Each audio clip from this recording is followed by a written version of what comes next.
Zipper போடாமல் ரோட்ல நடந்து போயிருக்கீங்களா? Hello guys.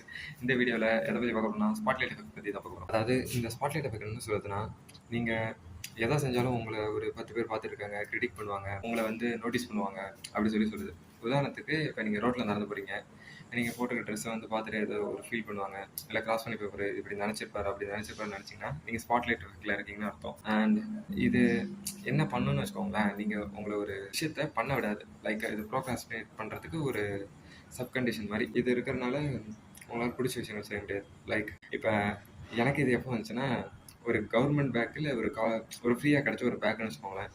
அந்த பேக்கில் அந்த ஃப்ரீ கொடுத்ததுக்கான ஒரு முத்திரை இருக்கும். அந்த முத்திரையை போட்டுட்டு என் காலேஜில் என்னால் போக முடியுது. ஸோ இதை ஏன்னா அதில் லேப்டாப் வைக்க முடியும், என் நார்மல் பேக்கில் லேப்டாப் வைக்க முடியாது. ஸோ அந்த பேக்கை யூஸ் பண்ணலாம், இல்லை புதுசாக ஒரு பேக் வாங்குற மாதிரி யோசிச்சுட்டே இருந்தேன்.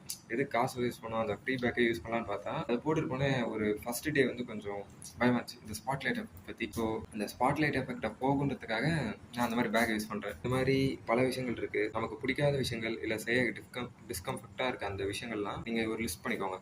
லிஸ்ட் பண்ணிவிட்டு அதை ஒன்று ஒன்றா ட்ரை பண்ணுறது மூலயமா தான் இந்த ஸ்பாட்லைட் எஃபெக்ட் போகும். அண்ட் உங்களுக்கு பிடிச்ச இப்போ இந்த நீங்கள் வீடியோ பப்ளிக்காக போடுறதே ஒரு வகையான ஸ்பாட்லைட் எஃபெக்ட் தான். பிடிச்சிருந்துச்சுன்னா இந்த வீடியோ ஷேர் பண்ணுங்கள். அண்ட் எந்த மாதிரி கண்டென்ட் போடலான்னு சொல்லுங்கள், எனக்கும் தெரியாது, தெரிஞ்சுக்கிறேன். Bye bye. ஹலோ ப்ரோசீஸ்.